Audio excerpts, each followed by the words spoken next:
How's it going, everybody?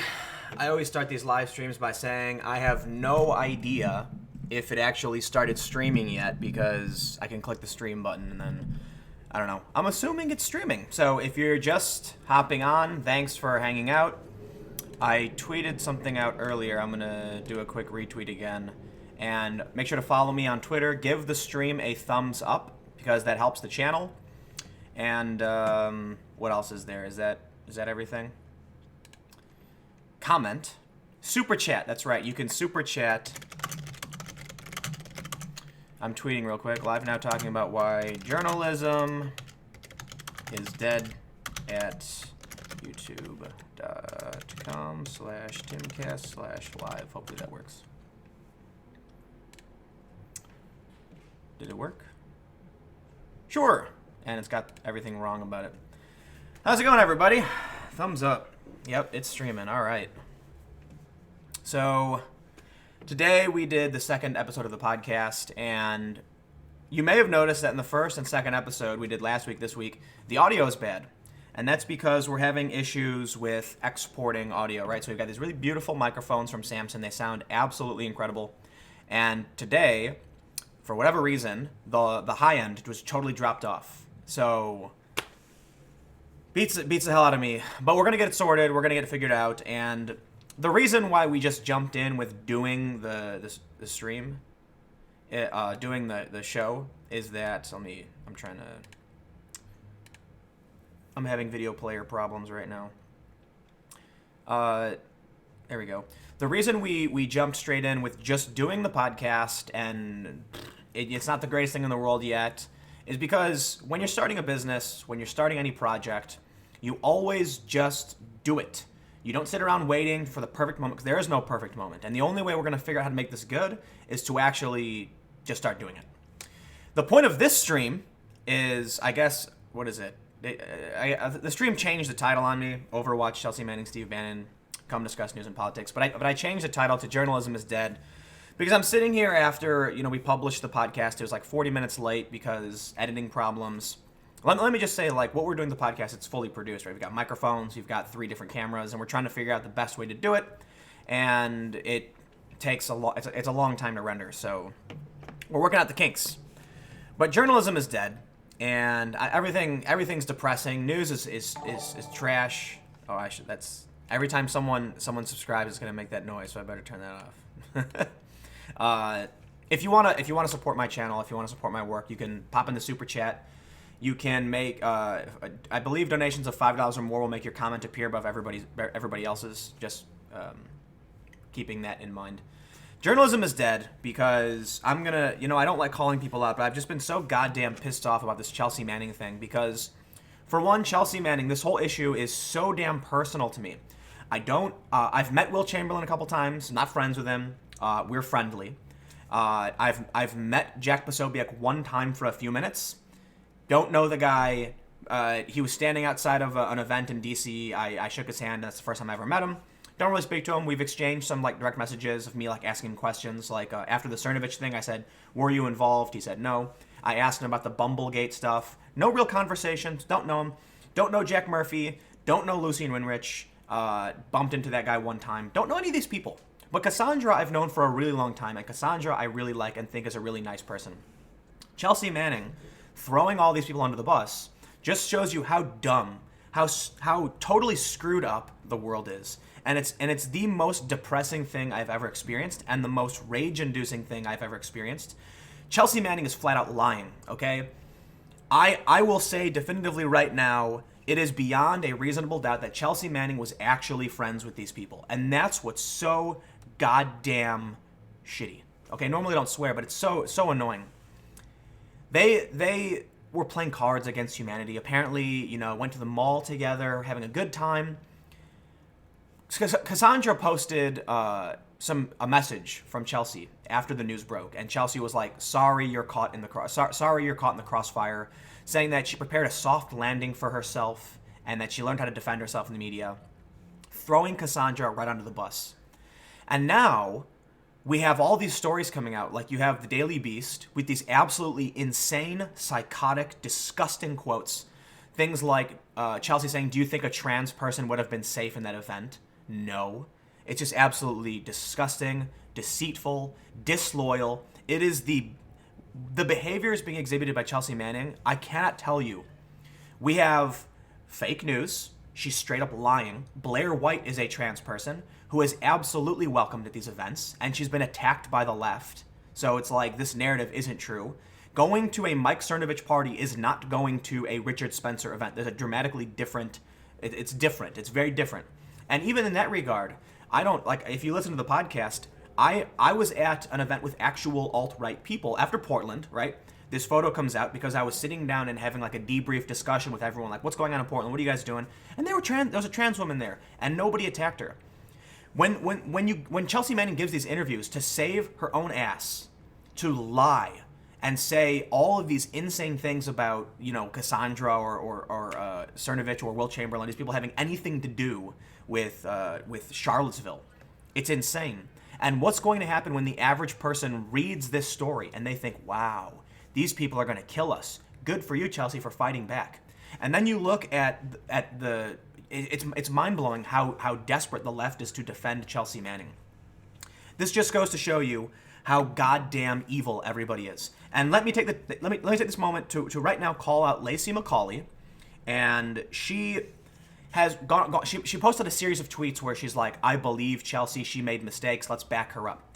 And I responded to maybe like 4 or 5 times, hey, what are your thoughts on the leaked messages from Cassandra showing that Chelsea had apologized to Cassandra after the news broke? No response. But she responds to Gavin, but she responds to some other people who are commenting on her page. Will she answer the question? No, because Lacey is lying, okay? Because Lacey knows full well that Chelsea apologized to Cassandra. Cassandra published the messages. Cassandra later deleted the messages.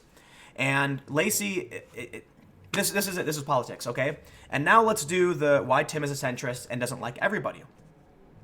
Lacey is currently going on this attack against Jack Murphy. I don't know who Jack Murphy is. I don't believe I've ever met the guy. But apparently he's friends with Cassandra and Lucien and all these people. Apparently this guy Jack has written some pretty nasty things, I guess. There's like a post where he said, like, you know, feminists want and need rape or something like that. And I would say, sure, that's nasty stuff, you know? I've talked to Sargon of Akkad and I was like, you realize your content is like negative, like it's nasty. And, you know, he had a chuckle and was like, yeah, you know, it's, you know, a lot of the people who are critical of one side or the other, they're negative, and it's mean. It's mean stuff. And it is what it is. I understand, you know, like Paul Joseph Watson's whole channel is him snarkily, condescendingly, and, you know, attacking people on the left. So let's play the game of Tim being a centrist. Lacey McCauley is attacking this guy Jack, calling him a white supremacist. Yeah, that's just not true. This guy Jack Murphy, I'll put it this way. Oliver Darcy, a CNN reporter, on the record saying that Jack Murphy tried to fight Spencer. Okay. That's okay. All right. I don't think Lacey. I haven't seen Lacey post any evidence that this guy Jack is a white nationalist or white supremacist. And the only thing that I've been able to find so far is Jack saying he doesn't like the alt-right and trying to fight Spencer. So she's lying. Why? Well, it's a game of politics. Cernovich attacks Sam Cedar, bringing up an old tweet from several years ago where Sam made a rape joke about Roman Polanski, and Sam temporarily had his contract revoked by MSNBC. Lacey McCauley is doing basically the same thing. So when I have people say to me, like, man, what Lacey's doing is BS, they're attacking my friend. Thanks for the super chat, Skeptic Knight. I said, yeah, but you realize she's playing the same game as Cernovich. You know, this is what happened. You know, you guys watch the anime at all? I really like, I'm a big fan of Naruto, and this I'm telling you this for a reason. Because one of the main story arcs of this anime manga is that everyone keeps killing each other because someone they loved was killed by someone else, right? It's this cycle of hate, where somebody gets into a fight with somebody and they kill this guy, so his brother comes back to get revenge, and it just keeps going nonstop. And Naruto is basically this dude who's like, I refuse to kill you and perpetuate the cycle of hate, and turns the bad guys into allies. So it's a fun anime and manga, and it's inspirational. The reason the point I'm trying to bring up is that people on the left repeatedly smear people on the right. I mean, the Daily Beast calling, you know, these people are alt-right white nationalists and equating them this way is just absolutely false. It's wrong. So what happens? People on the right, people like Cernovich, respond in kind, saying, if you want to play this game, we'll play the game with you. And Cernovich then does the same thing, start digging up tweets. I will say, Cernovich flat out says he's doing this. There was, during the Sam Cedar thing, I think he called out Andrew Kaczynski, I think his name is, a CNN reporter from K-File. I think it's CNN. And he said, I learned from Kaczynski. Like, I am digging up people's past and calling them out because that's what you did. Well, now Lazy McCauley's doing the same thing. And this is what we have. This is the war. So why is journalism dead? You know, I'm sitting here thinking, like, how do you deal with this? Like, well, Lacey's not going to respond to any questions. She's not going to be honest.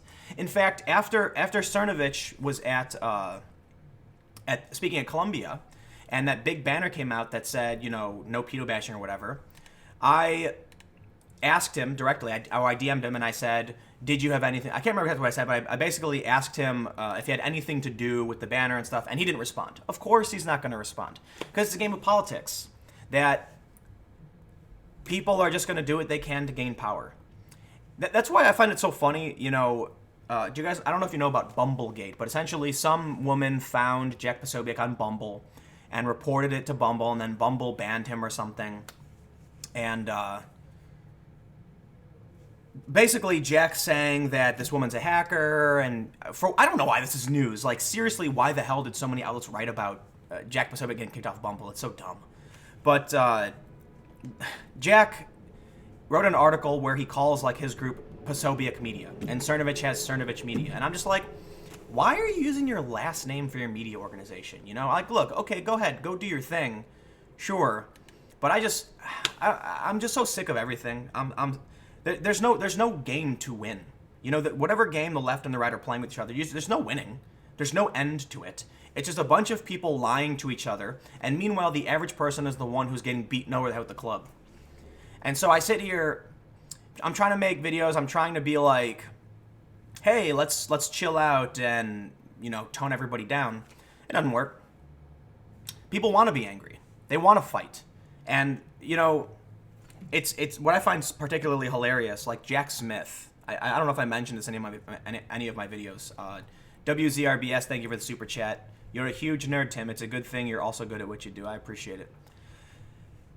Jack Smith posted these photos of Chelsea Manning, taken from Lucien Winrich's apartment or house or whatever, and said, Chelsea also allowed herself to have her photo taken at Lucien Winrich's apartment. Very strange behavior from someone trying to hide they had ties to the alt-right or something.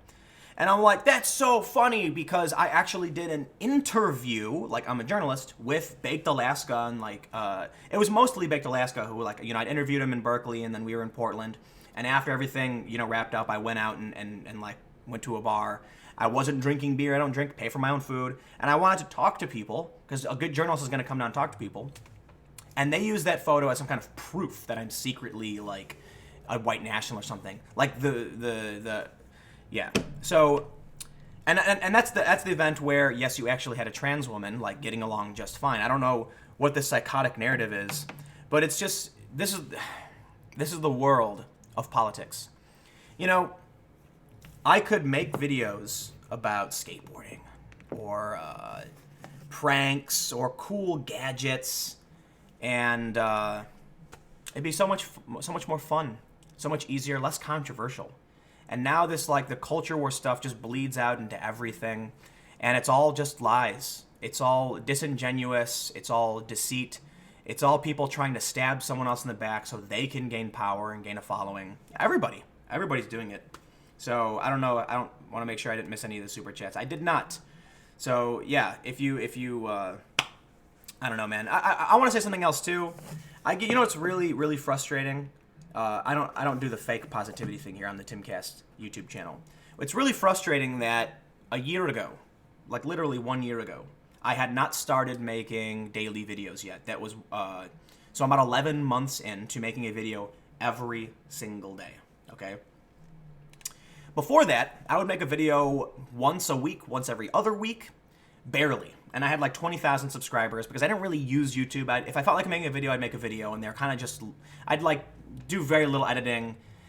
When I did reporting on events, for one, before Vice, it's like once every 2 or 3 months there's a big event to report on. So I'd literally be, skateboarding, playing music, hanging out, and just chilling, reading the news until a big event happened. And then with going to Vice, it was the same thing. I worked for Vice for like a year and a half, and how many docs did I produce? Like, let's see, you've got Ukraine, Turkey, Thailand. What else do we have? So maybe it's like 5 or 6 in a year and a half. Let me hit some of these super chats real quick. The problem with media in general is they're all biased, some more biased than others. Too many people don't want to do their own research. Absolutely. Theodore McCarthy, yes, we want to fight because there is no middle ground between people who want to preserve their way of life and those who want to destroy it. And that's true too. Shaving cream is the new gold standard. Oh, thank you. Let's fight the Federal Reserve, no taxation without representation. Lee, hey Tim, love your work. When are you gonna do another poll Q&A? It was fun last time. You're one of the only indie journals who actually understands 4chan, and it's refreshing. Thank you. Thank you all for the super chats too. How do you believe the culture war will play out? I always thought of it as a seesaw, left on top, then right on top, over and over. It's the left wins always. Historically, the left always wins. And even today, this is what, I'm just kind of like so depressed about all the, like, not really depressed, that's a bad way to put it. I don't want people to think I'm depressed. I'm kind of just like, it bums me out. Daka says, notorious mixed race white nationalist simple. Yeah, right, like that could be a thing. I'm the embodiment of white genocide, I suppose. My grandparents had a mixed race family. My parents had a mixed race family. Gotta love it. The culture war is going to end with the left winning. The right now, okay, people like Cernovich. Let's talk about someone like Mike Cernovich. He is considered alt-right by the left. They say he's alt-right, he's a white nationalist. He's not, but that's what they call him. They view him as their opposition. He tweeted out criticism of Chelsea Manning and gendered her appropriately, right? He respected Chelsea's pronoun, even though many of his followers would not do the same thing. Mike Cernovich, who is in a mixed race family and believes in, I believe Cernovich was talking about single payer healthcare and LGBT rights and all that stuff.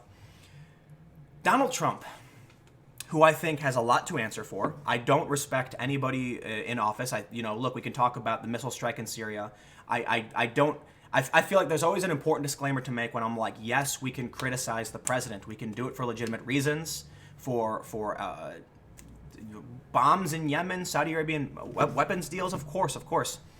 But when we're talking about the current state of the right and why I'm going to say that the left is going to win, is because 20 years ago, the GOP, Republicans, were opposed to a lot of gay rights, and it was not okay. There was a debate about gay marriage for a long time, which has only in the past several years become like a nationwide thing. Donald Trump got the GOP, the RNC convention, to cheer for the LGBT community. That's a dramatic shift. The people who are being called conservatives today are more like center or center-right from 20 years ago. And that means over time, the left gains a bunch of ground and the right gets a little back. The left gains a bunch of ground, the right gains a little back. And that's how it's been. Now we can look at what's going on with like Steve Bannon at the University of Chicago. I think Emily was saying in the podcast, 36 professors were like, don't allow him to be debated. Yeah, it's happening. Universities, young people, they are in line with all of this stuff. And that's where we are going. I don't think the right's going to win. Why? Because the right isn't willing to play as dirty when it comes to the media as the left is. Whether or not the left is actually willfully doing manipulating people, it's being done. When Willamette Weekly publishes an article flat out saying that I'm alt-right, which is absolutely insane because, okay, you know what I'm going to do right now? I want to pull something up for you guys. On the Unicorn Riot Discord chat, somebody actually said, let me see if I can do this right. I haven't set everything up correctly for stream because I was going to do something kind of light. But let's see. Video capture source. I think if I do this. There you go. Okay. This is from the Discord from Charlottesville. And, hey, look, it's a meme. Tim Pool is mixed race. Mixed race fucking dropped. And then that's actually part of a larger conversation. And there's subtleties to it. Obviously, not everybody who's in this Charlottesville chat hates me. You know, someone says Tim Pool stream isn't bad. That 3%er was addicted to Tim Pool. Like, a lot of people in that, you know, even in that group were like, yeah, Tim's honest. You know, we dig his stream. But there are people in there who are like, he's a mixed race person. And in the conversation, you can actually see somebody's like, somebody said something like, whoa, holy shit, is that true? Tim Pool's mixed? Damn. Like, yep. And there it is. I've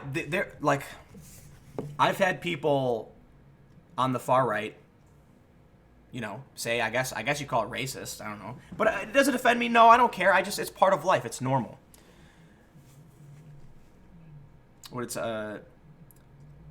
Somebody says, less integrity, more skate videos, please. Anyway. I'm reading comments, so there's going to be slight drop-offs. The problem Tim Pool has laid out is completely understood by the alt-right. It's known as Graham's Law. So anyway, look. I think the left is going to win for a few reasons.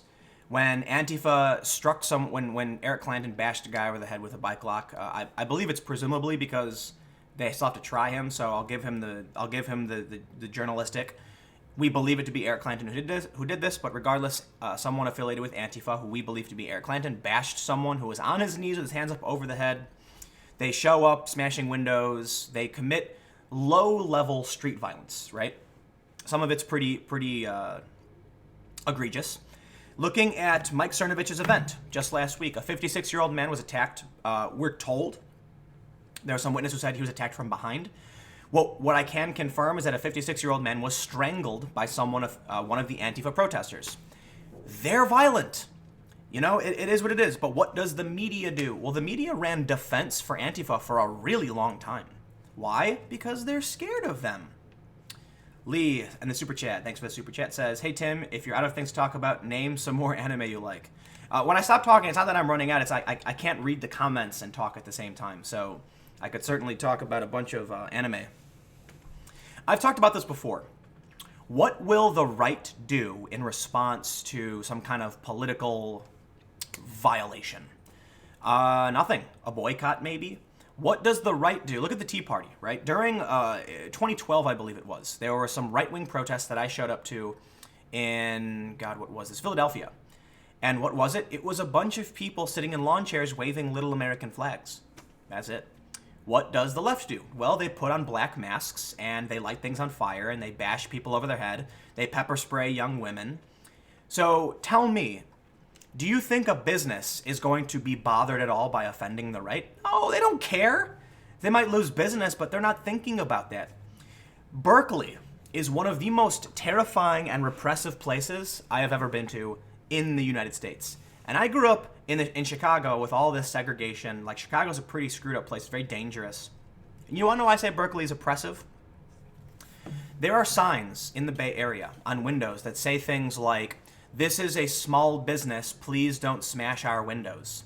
I was at a bar, okay, when I went to the Berkeley protest, and there was a sign on the window that said something like Trump es el pendejo or something like that. You know, it was a Spanish slur against Trump. And I was sitting at the bar enjoying a very delicious sandwich with some sweet potato fries, and I asked the bartender about the sign. I said, you guys hate Trump? And she goes, and she shrugged. And I laughed, and I was like, don't tell me, like, do you only have that in the window because of the protests? And she was like, absolutely, like, for sure. This woman told me, the bartender, a white woman, that she was walking home from work one day, and some dudes came up and attacked her for being white and gave her a concussion, and I think she broke her hand and went to the hospital. And she said in the Bay Area she had been attacked for being white twice. I don't think, I think it's an anecdote. I don't think it's like, the reason I say it's oppressive is not that like white people are being beaten or anything like that. It's that there are some instances, sure, this happens all over the place, but specifically in the Bay Area, you have signs in every window of all the businesses near UC Berkeley basically saying like, We support you and your protests. There's this famous image from Hamburg that maybe I can try and find. All the windows are smashed out except for one. All those smashed window, not smashed window, smashed window. And why is there one store with no smashed windows? Let me see if I can find this. It's very obvious. It's because they have a sign in their window saying no G20. And this, oh man, okay, here we go. I got the perfect example of exactly what I'm talking about right here. It's funny. Here you go. No G20, spare our store. A little Antifa flag. This is why businesses are afraid of the left and not the right, or at least one of the reasons. Because they have to put signs in their window saying, spare our store. Look, there are absolutely people on the far right, as it were, who commit acts of terrorism and shoot people. You see these stories that talk about these, like, you know, the church shootings. There was a guy in Canada who went to a mosque and killed some people. You had the dude who went to the church in South Carolina. Of course it happens. There are extremists on the right who commit acts of violence. But these are extreme cases that happen, it's not that often. There's nothing, these are tragedies, and they're hard to predict, and this is what we need, you know, law enforcement to try and track down. And it's a fine line between invasion of privacy and trying to track people who might be about to commit some kind of act of terrorism. Terrorism needs to be condemned, and the people who are encouraging and engaging in this are absolutely bad. Now, let's talk about this. The right, when you get an extremist who commits an act of violence, right? That's like I'll put that right there. Like, so here's the bottom. It's like, this is bad on a scale of, like, you know, 0 to 100. The left has a consistent level of street violence and window smashing and property destruction. Obviously, killing people is the worst thing. But when you're a business, you can make the simple prediction. A simple prediction. If I don't agree or bow or beg these people, they will try to destroy my livelihood. Okay? That's predictable. It's very difficult to predict when an extremist who is associated with whatever faction is going to commit an act of mass murder. It sucks. And that's what I talk about with, like, the hard balance between privacy and security. However, when there is a protest, you can absolutely predict that the left is going to attack and destroy your business. So what happens then when a big company, Starbucks, Subway, McDonald's, whatever, accidentally does something offensive? Oh my God, let's look at H&M, for instance. Okay, the coolest monkey in the jungle. Do you guys know about this? Coolest monkey in the... I think you guys know about this one. Why are businesses not afraid of the right? Well, you may have seen these photos, okay? This kid popped up. This is on H&M, and it's this is a black child wearing a sweater that says "Coolest Monkey in the Jungle." Many anti-racist activists were extremely offended by this. So, what did they do?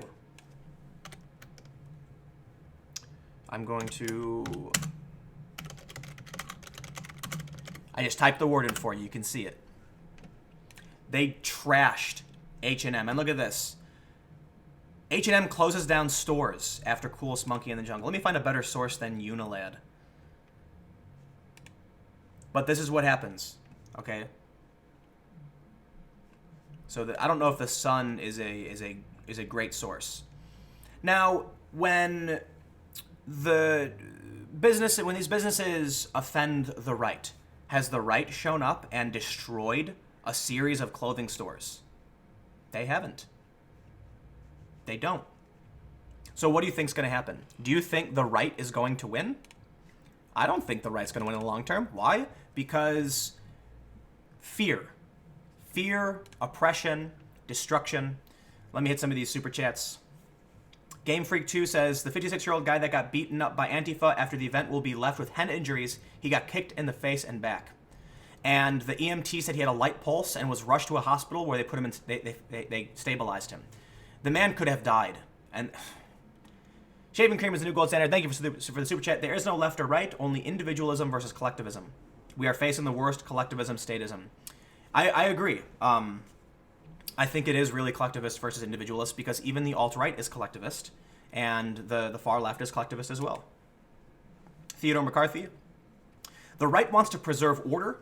Once it realizes order can't be preserved, the right becomes vastly more dangerous. Think of the Second Klan era. I don't know how to comment on that other than if it comes to the point where, actually, let me hit this next super chat because I have a perfect response to that. Marianne B says, if the right starts to really fight, it'll come down hard. I think if the left goes too far, I don't think they would win. The right prefers peace. The left loves chaos and war, oddly enough. I don't think anyone loves chaos and war. I don't think that the left particularly or the right does. What I will say is the left, the ideas of anarchism, I'm not talking about authoritative left, which will use force and violence to kill people. And it's not necessarily the right. I will say, however, that the individualists, the constitutionalists, and those who are more conservative or libertarian are armed. If it comes to a point where all hell breaks loose and there are riots in the streets, this is going to drive a particularly far-right authoritative government, a law and order government. I tried explaining this to a lot of people. The best thing for Donald Trump is the rioting and the violence and the destruction because it's scary. And when people get scared, they vote for right-wing, more, or I don't say, it's not right-wing, but more authoritative politicians, people who can protect them. After 9/11, George W. Bush's approval rating shot up because people are scared and they want security done. They want security. Super chat from Brendan. The culture war became so antithetical to common sense for me that I gave up trying to figure it out, went back to college to study astrophysics. Studying physics is more intuitive than politics for me right now. I do not blame you. Actually, I'm jealous. Paul Shear says, please comment on Lauren's Southern and South Africa tour. I'll come back to that. WZRBS, we should all hope and pray that the right doesn't start to fight back. Base Stick Man would look like a sparkler next to those fireworks. I completely agree. Base Stick Man showed up with a shield and a stick. If, Redneck Revolt, there's an escalation happening. And I don't know. I've had people tell me things are calming down, they're dying down. It's winter, people, okay? It's winter. This always happens in winter. News always dies down in winter, and it lights up in the springtime. Z Smith, about time you had another live stream. Keep up the great work. Come to Denver sometime. I will. Denver's got a great skate park called Red Planet that I would love to come and skate at, maybe when it's a little warmer. Actually, isn't Denver pretty mild in the winter because it's up in the mountains? So, the right, when it comes to run-of-the-mill, day-to-day stuff, what do? They wave little American flags. And they talk about individualism. They don't want to protest. I was at Trump Tower. God, when was this? It might have been a year ago.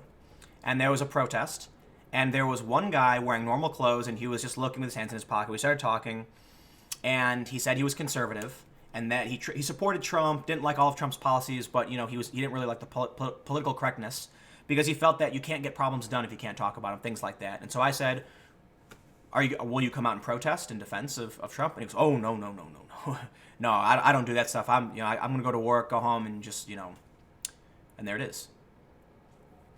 Does the right protest? Are they going to come out? Probably not. I'm now going to look at some of the comments, so you will see me reading. It's not that I've run out of things to say, but I want to make sure I balance comments and super chat and all that stuff. Some people are posting racist things. And I will say, too, somebody posted on Twitter, they were ragging on some journalist who blocked them, and they were like, I griefed him and post racist stuff and troll him all the time, and he never blocks me. Yeah, I don't block anybody. I blocked one person recently because for this reason alone. You can post horrifying things, sure. If YouTube wants to take it down, YouTube should deal with it and get rid of the users they don't like, I suppose. But I'm not going to ban someone for saying things, and if YouTube wants to, then they should.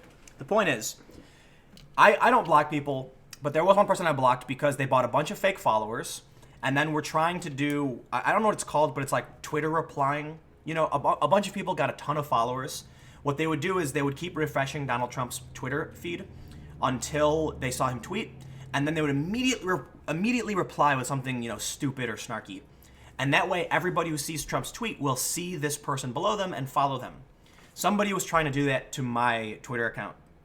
They bought a bunch of fake followers, and then every time I would tweet, they would respond with something nonsensical and unrelated to me or the tweet. It was like prefabricated tweets, so I just block. Bots, get out.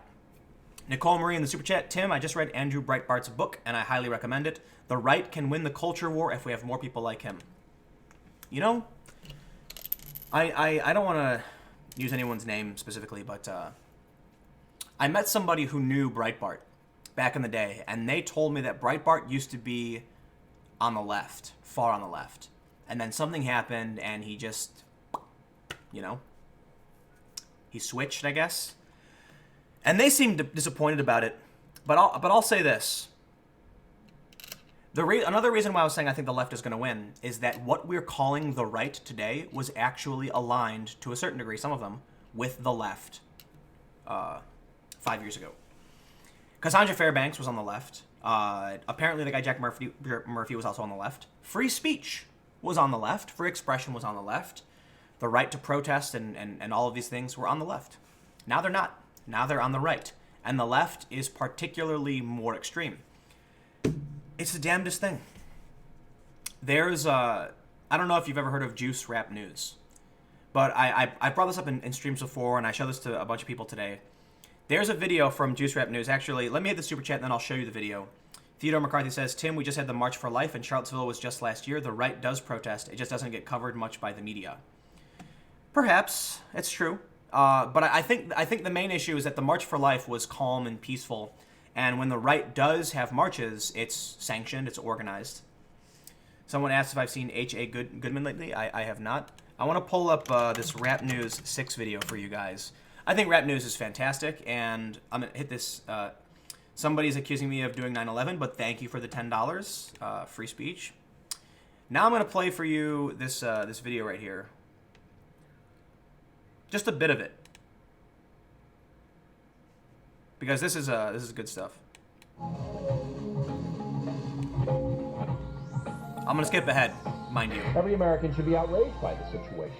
The whole thing is embarrassing and ultra disturbing. Good morning.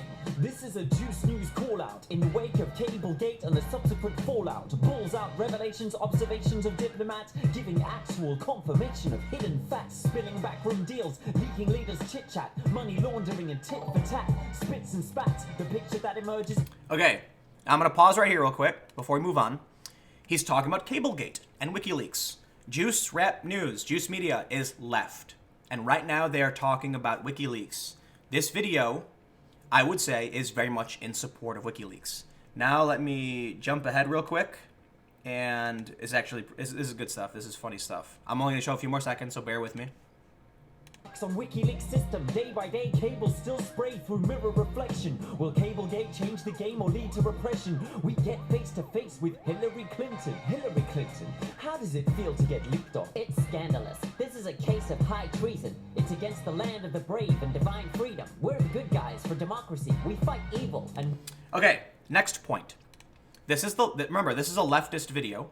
They're making fun of Hillary Clinton. On her, let me show you right here. On the podium, it says Secret Terry, right? They're saying that, look, they've got PayPal, MasterCard, and Amazon and Visa behind her. They are mocking Hillary Clinton, okay? Let's move forward a little bit. And then we have one of my favorite parts is when he pulls up Alex Jones. And now we're going to see Alex Jones. Josh. This assange has apparently shown the emperor on the palace throne grabbing his clothes. But I've heard anecdotes, I'll show it fits. This patch is a triple H for the globalists. He claims openness, but he's actually a catalyst for the one world government of commie Nazi factions. Robert, I'm getting paranoid. Okay, next point. He just said he's frantically raving about the commie Nazi fascists. Alex Jones is freaking out because a fascist government takeover is going to happen. So now, having watched that, let's rewind and talk about what's so damn funny.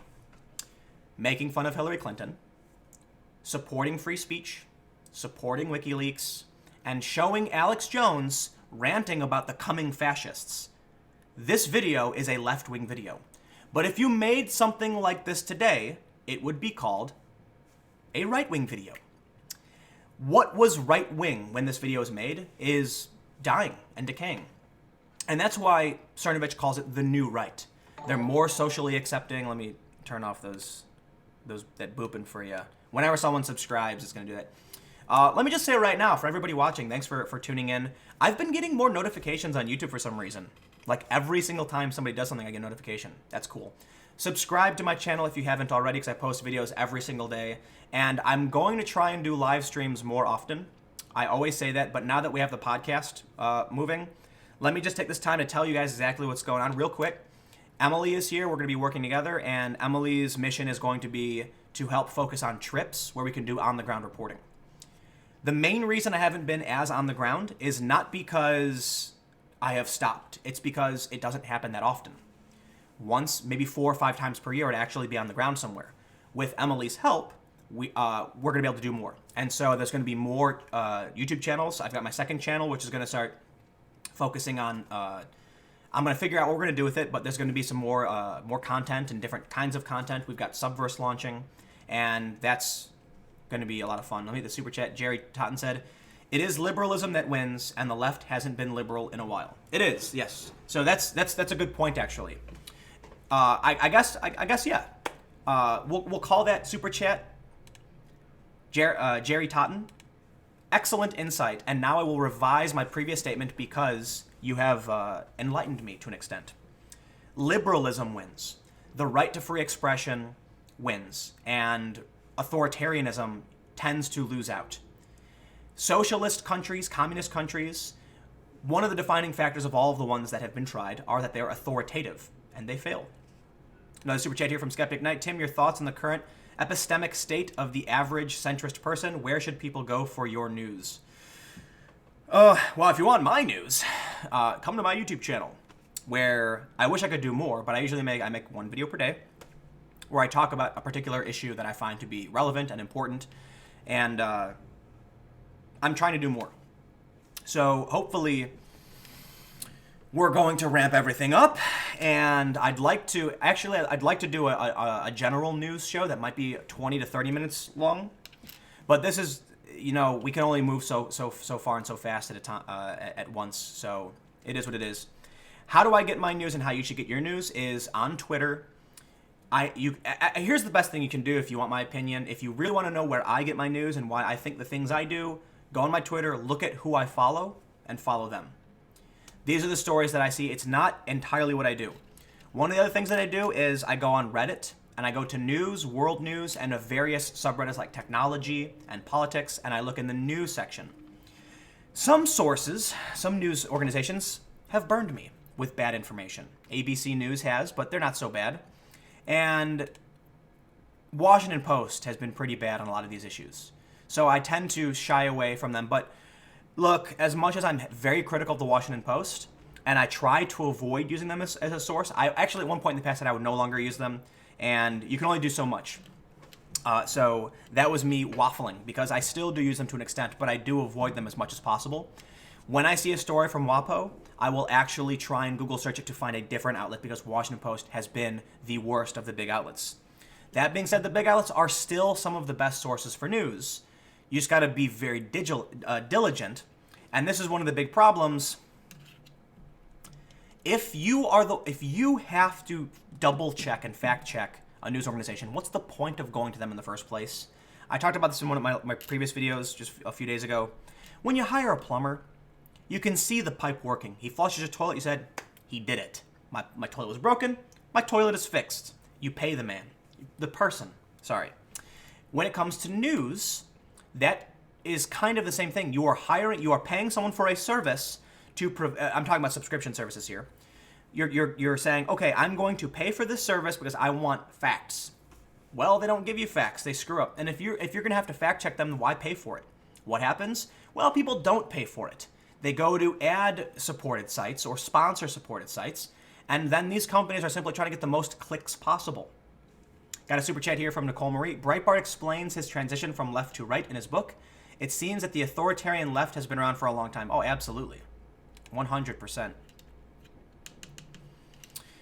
The average centrist person.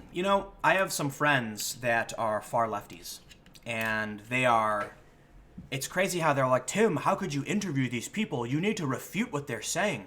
I had a friend of mine say that when I interviewed somebody on the right, It's my job to refute the things they said. And I said, well, I'll refute the things that they're wrong about. I'll challenge their opinions and their ideologies, and if they're wrong, I will tell them they are wrong. And so I got called out on why I didn't. Somebody did an interview with said something about Sharia law and how women are viewed as less than men.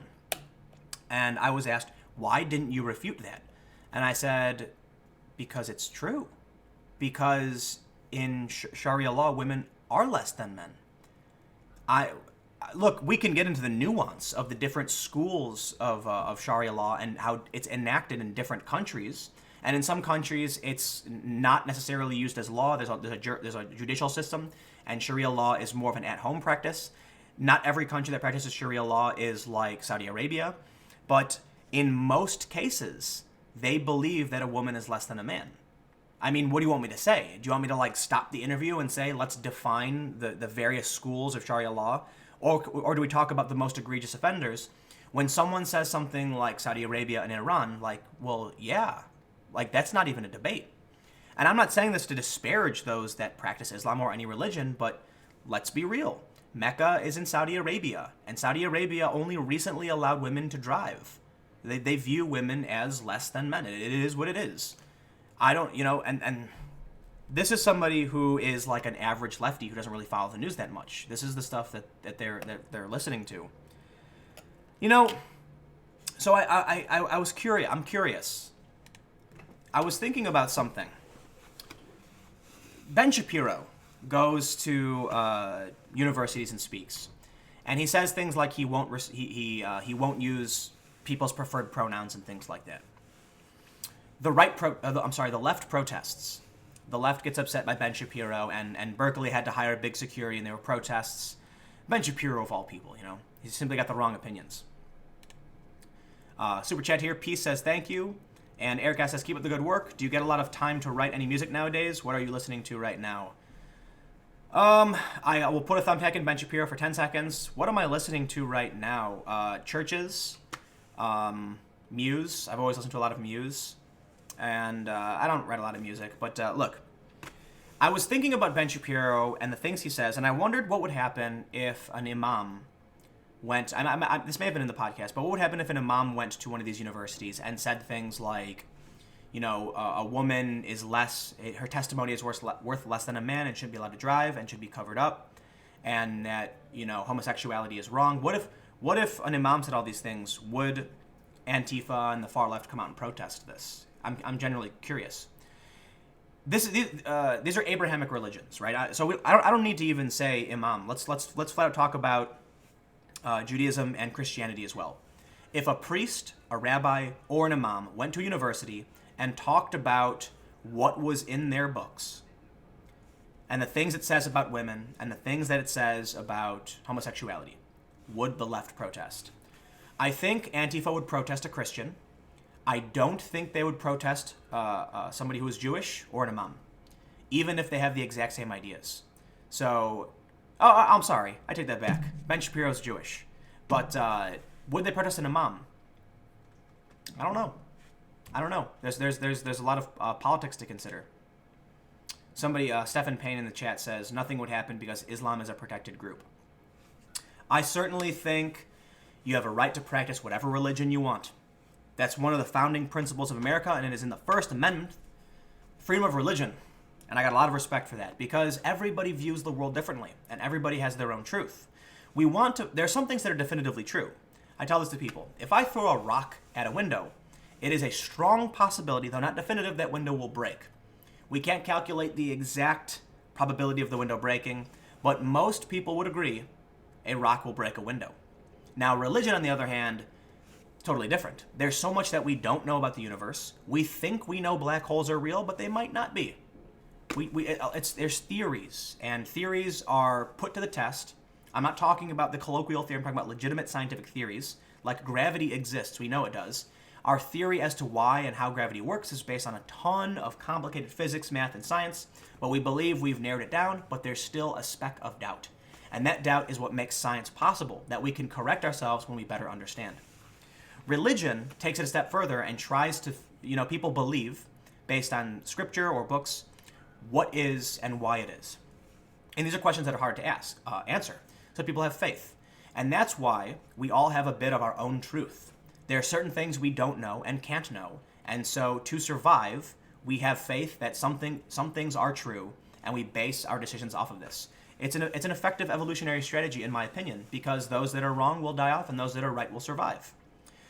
Therefore, I think it's important that we protect free expression, the right to the press, the right to religion, the right to the fact we don't want to homogenize society, nor do we want to segregate it. We want I know people are opposed to multiculturalism on the right, but I don't agree with that. What we don't want is homogenization, where everything is taken in and shuffled together. We want there to be opposing ideas because the good ideas survive and the bad ideas die off. Right now, many people aligned with the far left, or I should say the collectivists, because there are people on the right as well, don't like certain ideas and don't want them to be shared, and that's what's dangerous. Got a super chat here from Marion B. I believe liberalism and conservatism are supposed to work together. Liberals try out new ideas and things. Honestly, conservatives protect the things they think work. The left, I believe you meant the left isn't liberal anymore. And there, yeah. Ryan said the left isn't liberal anymore from the last super chat. Yeah, I think that's a really good way to put it. Conservatives hold on to order and the tradition. And that's important because there are things that have allowed us to survive to this point. However, if we don't try new iterations of policy, of social politics, technology, then we risk stagnating and dying off or homogenizing, in which case liberals are the ones who are pushing the boundaries and seeing what can and cannot work, and the conservatives are the ones that are holding them back and saying, chill, hold on, let's make sure that anything we implement makes sense. Within that, you have the extreme on the left who are like, burn it down and build anew, and you have the extreme on the right who are like, the old way is the best way. But it's the moderate that allows us to survive and evolve and makes life better. Unfortunately, I think with social media, what's happening is you have the extremists of both sides dominating the conversation. I'm proud to say that I've made it as far as I have with my Twitter, with my YouTube. I've got 158,000 some odd Twitter followers and 153,000 YouTube subscribers. I appreciate, you have no idea how much it means to me that all of you subscribe to my YouTube. Oh, those of you that do subscribe to my YouTube channel. If you don't, you should. Because I'm not an extremist. I'm not somebody, I rarely ever directly attack somebody or insult somebody. If I have, it was a mistake. But for the most part, I don't. Even when Lacey McCauley refuses to answer questions, I'm not her, I don't insult her. I was thinking about this a while ago, and I thought a good example of this is I was on a stream with, I think it was Bearing maybe, and I can't remember who it was, but I was talking about Louise Rosalma. I interviewed her in Berkeley. She is the woman who is seen holding the bottle. She was also punched by Nathan D'Amigo. And people on the opposition, I guess you call it anti-SJW, or the right, call her Moldylocks. I would never call her that, nor would I insult her for any reason. I can think these people are misguided. I can disagree with their opinions, but I don't believe disrespecting somebody, insulting them, and being mean is going to solve any problems, so there's no reason for me to do it. However, if you make a YouTube video where you mock one faction, it is emotionally satisfying to the other political faction. I don't want to do that. So, I made a video about Chelsea Manning. Did relatively well. I think it's, like 35 or 40,000 views or something. Chelsea Manning is a liar, and that's a definitive statement because she either lied to the right or she's lying to the left. Both, it can't be that she didn't lie at all. She certainly did in some capacity. And a video like that video was personal because I take offense at somebody who's going to disparage my friend Cassandra. Keeping in mind, I don't, like the people at the escape room, I don't know Will, or I've met Will a couple times, but I'm not friends with any of those people. Cassandra I've known for years, and I am loyal to my friends, and people, if you're nice to me, I'm nice to you. So that I take issue with. And that's probably the most directed I've ever made a video. Because even when I do a podcast, I'm not going to attack or insult. And that makes it really hard to grow a YouTube channel. It makes it really hard to be a personality. You look at these people who do really well. Lauren Duca, I'll call her out specifically. They attack and they insult, and it works. New Dies says, $5 for 5 things you do like about Trump. Quick answers are okay. What do I like about Trump? I don't know. I don't know if there's a whole lot that I like about the guy. I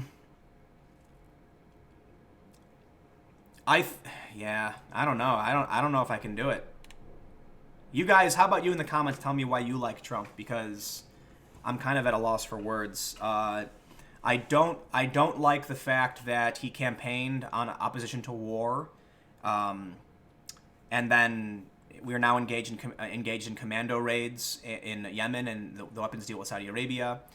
I don't like that. I like the opposition to TPP and other free trade agreements a little bit.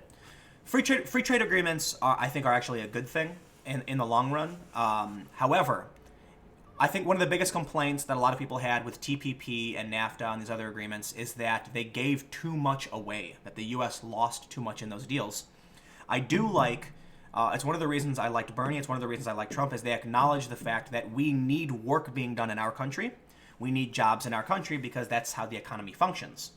So the economy is up, and we saw this upturn when Trump won because Trump has been very, very pro-America, which means investing in America is a safe bet, or it's safer. So I will say about, not necessarily about Trump as a person, because I think as a person, I really don't like him as a person. I'm sorry. You feel free to like him. You, for whatever reason, I don't like him, Hillary. I don't even like Bernie. Okay, Bernie I like the most out of all of them, but I still don't like any of them. But I like that the economy's up. I like that unemployment's down. That might be it. Yeah. I like free expression. I like freedom of speech. I like freedom of religion. I like borders. I don't think... I don't know if I'm as hardcore on borders as the right is. I don't know what Trump's his actual opinion is on DACA. I think we have to have some kind of path of citizenship for dreamers, simply because we're talking about people who are pegs within the economic system, and it would probably be more effective at this point to have some kind of Dream Act and then try and figure out how we can shut down illegal immigration. It makes the most sense monetarily. You know, I feel like spending billions of dollars to remove people from the country might be cutting off our nose to spite our face. But that being said, if Trump is going to work a deal out where they build a wall in exchange for DACA, that seems like a pretty rational compromise. I don't agree with the wall because I don't. Okay, look, do walls work? Yes, absolutely. We saw border barriers built in several European countries, and it absolutely works definitively to stem migration by a substantial amount. So will the wall work? Yes. But the wall is the border is only a portion of illegal immigration. I think the wall could serve to help stifle some illegal drug trade, things like that. So there are benefits to it. I don't know. One of the main reasons I abstain from a lot of politics is I just don't think I'm smart enough to sit down and have an argument with somebody about what is or is not and what should or should not be. I know that if I sat down with Ben Shapiro and definitively said, Ben, you're wrong because of this, and I believe that Trump should do this, Ben would eviscerate me. He is somebody who knows politics and he has his beliefs. I don't think I have all the answers. And that means that even people on the far left, people on the left in general, I, for the most part, leftist policies, whether or not we should or should not do something, I also abstain from talking about this stuff. And you know what? Let me just stop right here and say, you know what really pisses me the hell off? That there's people on Facebook, like old Occupy activists, who are accusing me of being alt-right or a Nazi when I don't even post about anything having to do with actual policy. I take no position on the travel ban because I don't know enough about what is or is not happening. I take no official positions on DACA. That was the most official position you might hear come from me. I made a documentary about institutional racism, and I made a documentary about refugees. And then they're like, Tim, you're a Nazi or something. Why? Because I'm not part of their club. I'm not in their tribe, and I'm not going to blindly attack people who are on the right. I'm not stupid. I'm not going to call Cernovich alt-right. I know he's not. He's not a white nationalist. He's got a mixed-race family, and he's denounced and insulted the alt-right. But you know what? It's about black and white. You're on the left. You have to agree with what they say or else. And that's, goddamn, you know what? Someone's complaining that I was swearing. Okay, in about 30 seconds I have to go. So I'm obviously going to run a little bit over time because I normally do. But here's what you should do. Hit a thumbs up. Hit that thumbs up button. Apparently, this is good for my YouTube channel. I honestly have no idea. But people tell me that interaction is good. Comment. I love your comments. Subscribe if you have not subscribed. Follow me on Twitter at Timcast. I've got a second channel. I don't know if that's in my... it's not in the description. But you know what you can do? You can go to patreon.com/Timcast and become a patron. I'm trying as hard as possible to do so much, and it's hard because I feel like I'm on a treadmill while trying to push a giant concrete slab. And that even though I have the capability to run fast, that concrete slab is moving backwards with me, and I'm trying to push it. And the only way I'll ever be able to move forward is through perseverance, through time, through endurance, and by making myself stronger and keeping at it. And that means, what do I want to do? I want to do commentary videos exclusively for patrons. And that's one of the things I have set up. I've done one so far where it's me putting together my coin map, which I have a big map where I have coins from various countries, and I'm going to start putting up. I'm missing a few. They got lost. But I made that video. Thank you, Galandro, for the super chat. But I want to start doing more vlogs. Okay, so here's what I've discovered. Vlogging doesn't necessarily... It's what works on YouTube. Commentary, obviously. It's the fastest and easiest to be able to address key news topics that need to be talked about. That means the best thing I can do to build an audience and to produce the most relevant subject matter isn't always to fly around, but sometimes to sit in front of a camera and have a discussion and address some news articles, like so many other YouTubers do. But that doesn't mean I'm going to stop producing content. What I think is going to happen, one of the plans, Sean Rufus, thank you for the super chat. I think I'm going to use my second channel for vlogs, specifically like when I'm traveling to places, so that you can see behind the scenes how the process is formulated and what's happening outside of the general news conversation.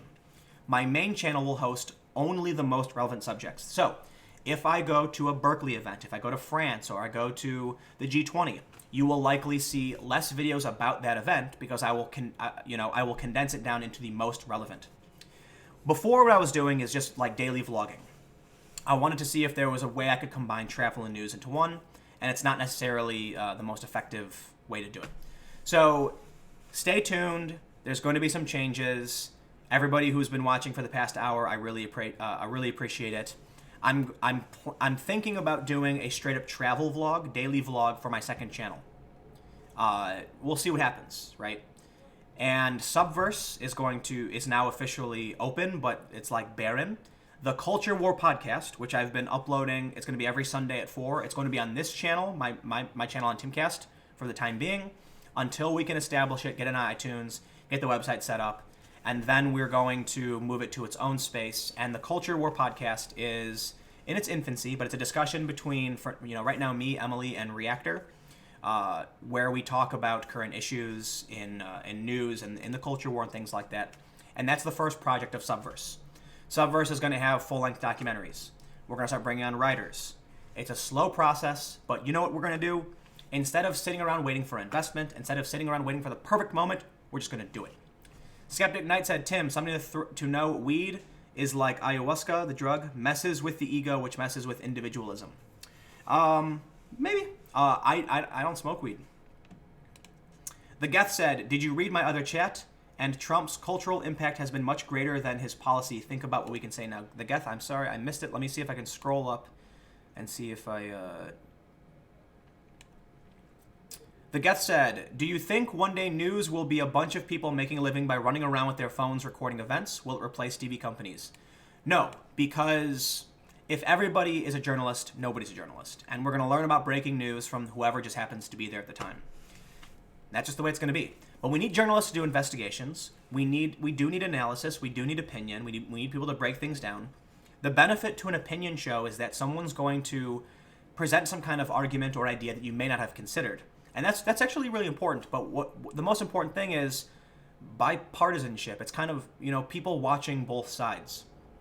It's frustrating to watch someone like Jimmy Kimmel go on TV and talk about guns and just be so wrong.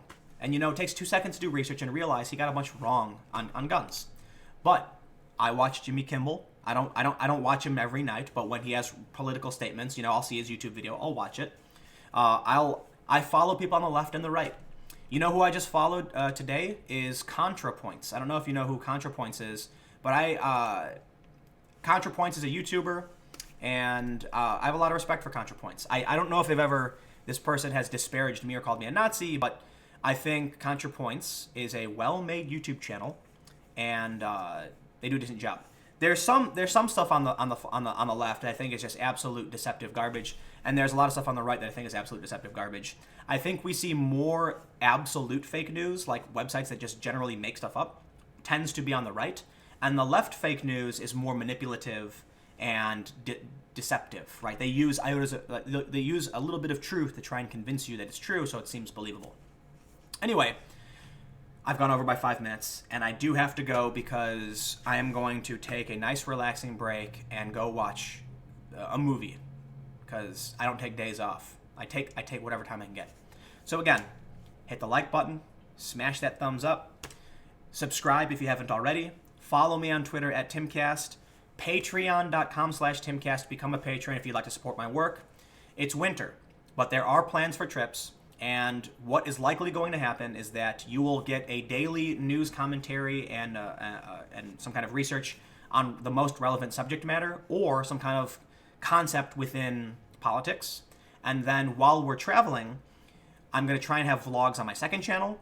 And then I'm going to try and have the most relevant news breakdown from the event we go to on the main channel.